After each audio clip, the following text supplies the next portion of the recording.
ជំរាបសួរពុកម៉ែបងប្អូនទាំងអស់គ្នាថ្ងៃនេះខ្ញុំមកធ្វើឆាខ្ញីតាហ៊ូចឹងយើងមានតាហ៊ូដែលចៀនហើយស្រាប់មានស្លឹកខ្ទឹមខ្ទឹមសខ្ញីប្រេងឆាទឹកស្អ៊ីវស្ករត្នោតនិងអំបិលបន្តិចចឹងដំបូងយើងត្រូវការបំពងខ្ញីឲ្យក្រៀមសិនបន្ទាប់ពីចាំឲ្យប្រេងយើងក្តៅហើយចឹងយើងដាក់ខ្ញីដើម្បីបំពងយើងឆាវាឲ្យក្រៀមល្មមមក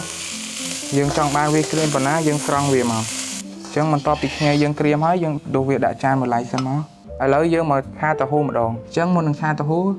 យើងឆាខ្ទឹមឲ្យឈ្ងុយតិចសិនមកចាំយើងដាក់តាហ៊ូចូលអញ្ចឹងឥឡូវខ្ទឹមយើងឈ្ងុយល្មមហើយអញ្ចឹងយើងធ្វើការចាក់តាហ៊ូចូលតមកយើងដាក់ទឹកស៊ីអ៊ីវចូលហើយតមកយើងដាក់ស្ករត្នោតរបស់យើងចូលមកបន្ទាប់ពីយើងឆាតាហ៊ូសព្វជាមួយគ្រឿងអស់ហើយអញ្ចឹងចុងក្រោយយើងដាក់ខ្ញីដែលបំពងរួចចូលយើងឆាវាចូលគ្នាហើយតមកយើងដាក់ស្លឹកខ្ទឹមចូលជាការស្រេចអញ្ចឹងឥឡូវម្ហូបយើងបានឆ្អិនហើយអញ្ចឹងយើងដួសដាក់ចានអញ្ចឹងឥឡូវឆាខ្ញីតាហ៊ូរបស់យើងបានរួចរាល់ហើយសូមតែបងប្អូនទាំងអស់គ្នាអាចចូលទៅធ្វើបាននៅផ្ទះដោយខ្លួនឯងសូមអរគុណសម្រាប់ការទស្សនាសូមជម្រាបលា